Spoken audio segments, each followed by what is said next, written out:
The longer I scroll through LinkedIn, the worse it gets. For the plainest, most corporate place on the internet, it has a side to it that doesn't belong anywhere near a job application. But the first thing that catches your eye when you use LinkedIn is just the ridiculous content. Newborn babies being used to promote company values. Others are teaching babies about AI before they can even read. This CEO, who laid off several members of his team, posted a tearful selfie about how hard it was for him. This motivational message turns a picture of a relative's coffin into a point about modern business. And it's far from the only one of its kind. Funeral-themed motivational LinkedIn posts are so common that they seem to have their own little subgenre on the site. The oversharing only gets further removed from normal life. One guy publicly denounced workers' rights and the minimum wage, arguing that people should be grateful for whatever they're paid. This one found out he'd been laid off from his job not through a confidential email but through a LinkedIn post that went viral and was seen by millions. Then there are the endless not so humble brag posts. This business owner bragged about only hiring people under the age of 25, blissfully unaware that that's textbook age discrimination. Or there's this ridiculous flex about haggling down a $400,000 salary because getting offered more than the average is a red flag for the company. This LinkedIn influencer flexed about having more LinkedIn followers than Shakira. Then there's this girl who announced they just closed a business deal in her underwear, complete with photo evidence because LinkedIn apparently needed to know that. Eventually, it became impossible to separate satire from reality because it should be a parody, and yet it's somehow totally serious. You might have seen these viral posts by Ken Chen, who made a comedy niche purely out of LinkedIn satire. They work so well because LinkedIn influencers and honestly just regular people amongst its 1.5 billion users really do take it to these extremes. So I decided to go into the deeper layers of LinkedIn so that you don't have to, joining some free courses and seminars to get top-notch business advice. But the honest truth is that I barely lasted 5 minutes of putting myself through it. Everyone's selling some sort of course, but it's all just the same thing. The buzzwords and corporate lingo make them sound substantial, but strip them away and it's just totally meaningless. It's no wonder that young people are turning on the site and desperately want a way out. You eventually see how the entire platform is just a fan fiction site where people turn their soul-crushing business life into a magical story with a happy ending. But there's still a lot more to it than the dodgy posts that make you question humanity's integrity. Really, you shouldn't hate the players, but the game LinkedIn has created for you. Google searches of the term "I can't get a job" have climbed massively since 2022, and we know that AI is a big factor here. But LinkedIn has consolidated its power in the same few years, taking over as a job board and social network molded into one strange entity. All the engagement farming, constant notifications, and other addictive features have made it a very lucrative business. In fact, LinkedIn actually had an 87% gross margin at one point, which is way higher than Facebook and Google. The key difference is that most social media platforms rely almost entirely on ads. LinkedIn makes its money through 3 sources: recruiters, advertising, and premium subscriptions. The problem is, it's all in vain, and none of it helps anyone accomplish the one thing LinkedIn exists for: to actually find work or even get a job.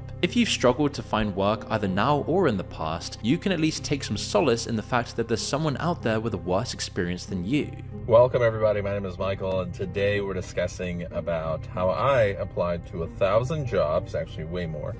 I lost track. How many jobs would you say you applied to overall? I would say thousands, maybe, yeah. Thousands? A lot of, yeah. Probably like 40, 50s. I think I have applied to at least like 700 jobs. Definitely over 100. LinkedIn's own Chief Economic Opportunity Officer admits the scale of the problem. Entry-level workers, new grads, they are dealing with what I call a sort of perfect storm. You have all the uncertainty in the macroeconomic environment, but you also have the beginnings of disruption from AI in entry-level work, going after entry-level tasks. And that's all leading to unemployment for young people and new grads being higher than national averages. His advice to the millions of people dealing with this? Be pro-you. So you've got to be pro-you. You've got to really understand what are your unique curiosities, what drives you. Just learn.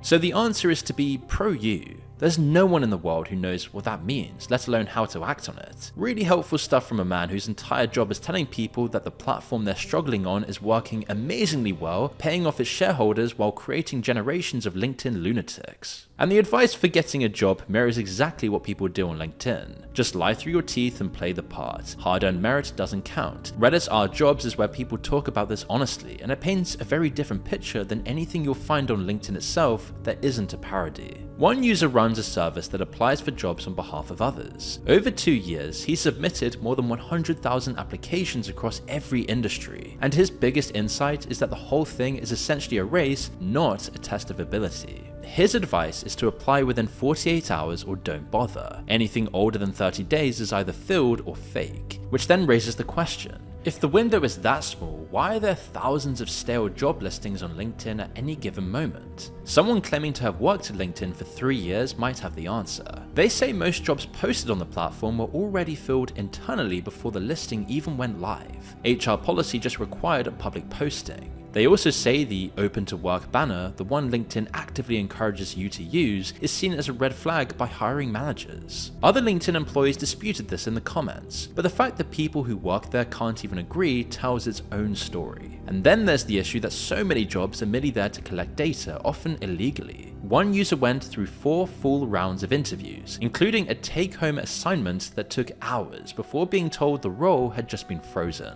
Days later, the exact same job reappeared on LinkedIn. He found 3 other people on Glassdoor who'd had the identical experience with the same company. These are called ghost jobs, meaning listings for roles that don't exist, and they're everywhere. I think we're seeing a lot of ghost jobs lately for the same reason that I think a lot of people keep their Tinder profiles up, even if they're not actively looking for a relationship. It's because we like to keep our options open. What ghost jobs speak about the labor market is that it's not currently friendly to job seekers, and companies are taking advantage of the labor market. They're finding this opening that's this legal gray area, and they're taking advantage of it. And they don't need to be nice to job seekers because they think that they owe them nothing. Another possibility is that they're training AI recruitment apps by stealing applicant data, because now you might find your next recruiter is an AI itself. Multiple people describe being interviewed on the phone entirely by an AI voice that sounds completely unnatural, speaking too fast to follow with seconds to respond and no room for conversation.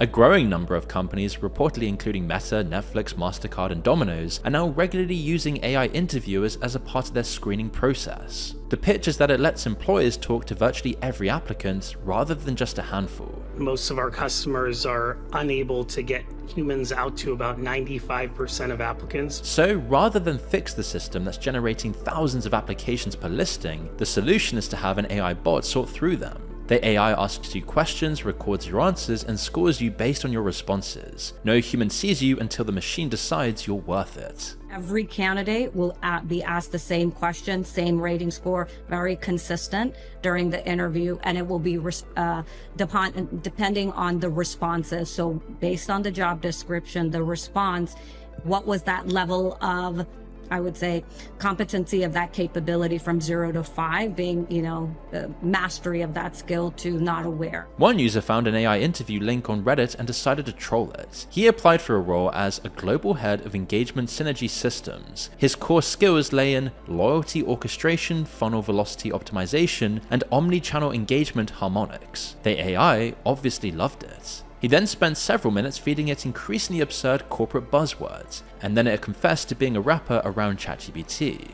So as you can see, it's essentially just ChatGPT. Just troll it and ask it the questions you're not supposed to ask because it's just such an impersonal experience. And it's for a job that has to do with keeping people loyal.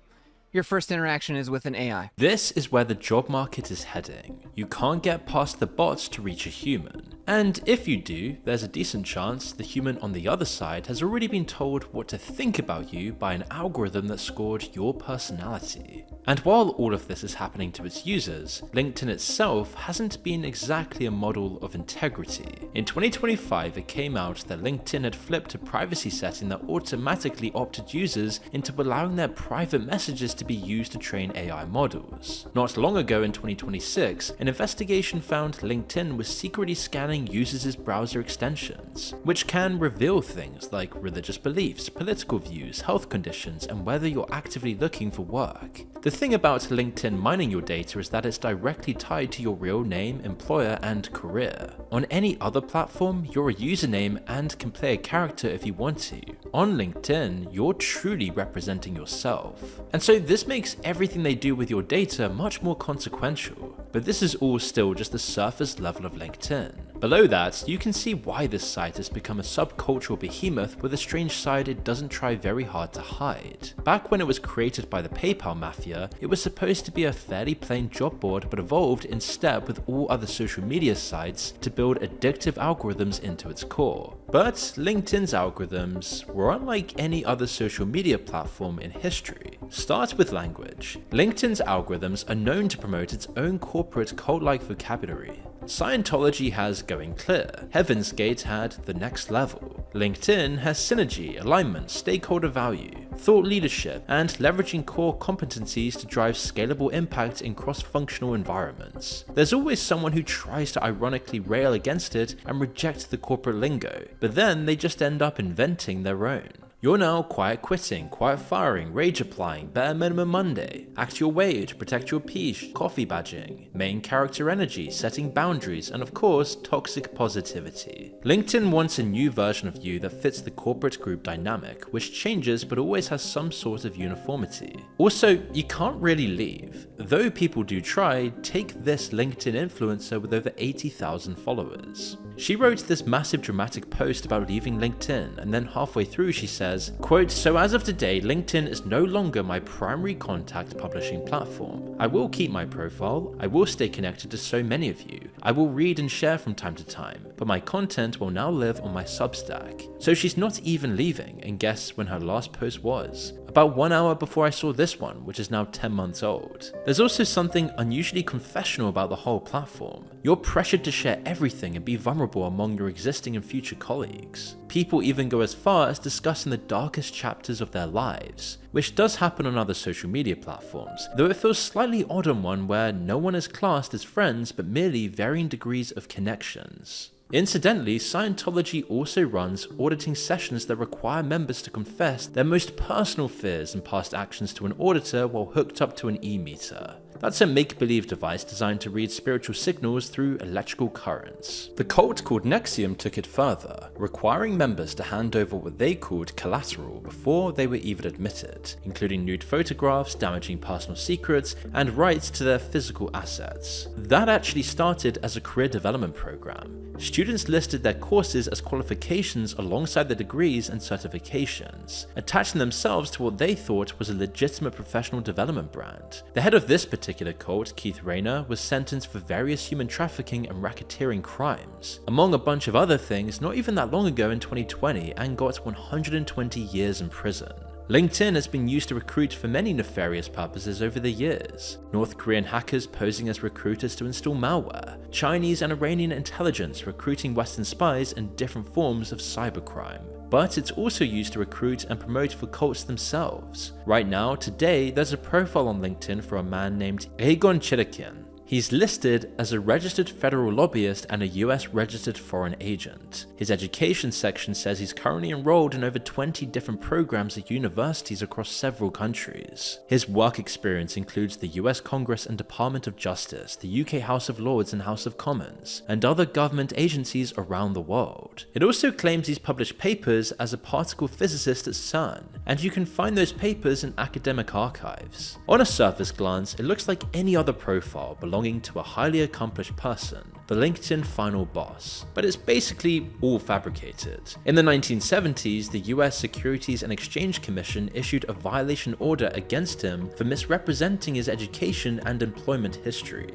The academic papers on his profile were allegedly stolen from a scientist with a similar name, and when asked about his supposed employment, CERN said they'd never heard of him. His videos go somewhere else altogether. His YouTube channel is called Earth Saves Science Collective, and his longest video is 8.5 hours of AI-generated footage narrated by an AI version of himself dressed as George Washington, warning of a secret enemy working to destroy global democracy. And the sole beneficiary of this particular attack is anti-cult organizations, specifically the anti-cultism which used this act of terror to achieve the three of its own crucial objectives: A special international criminal tribunal must be established to investigate and prosecute all those involved in anti-cultism and its crimes against humanity. He regularly posts about impending doom or the end of the world on LinkedIn. No one has really determined their purpose. Everything about this guy appears like it's fake, except that it does seem he's a real registered lobbyist working on behalf of an organization called Alatra. Alatra presents itself as a volunteer-driven international movement focused on climate science and natural disaster research. Their headquarters in Ukraine were then raided by the military in 2023, and the Ukrainian government then labeled them an extremist cult promoting Russian propaganda. They still regularly post content on LinkedIn, a lot of which seems reasonably legitimate, but you'd think that's case closed, although in June 2025, Russia banned them too, calling them a Ukrainian extremist group. Alatra even says the word cult is a tool of Russian hybrid warfare against civil society. So while we don't know the truth of it all, it is very rare for Ukraine and Russia to agree on anything right now. Alatra also do believe that humans have an innate ability to communicate telepathically. They built a glass pyramid with a chair inside to test it. A woman sits in the pyramid, memorizes a symbol, and attempts to transmit it physically to participants around the world for 30 minutes. And it seems this bizarre group has found its natural home on LinkedIn. It's hardly believable, but look at his LinkedIn profile and you won't help but feel creeped out by it. While this is a long way away from the Gen Z girl bosses and boomer executives, LinkedIn is the common thread behind it all. Yes, it's basically a vessel for corporate drones to blast off their ego-massaging messages into the void, but it's also quite a lawless and codified social media platform that enforces a level of conformity that most people don't even notice they've adopted. LinkedIn built the perfect environment for all of these problems, from not getting a job to esoteric cults operating in plain sight over decades. It's the most weird, boring place on the internet. A platform where performance is mandatory, where trust is assumed, and where the distance between who you are and who you say you are is the only advantage you've got.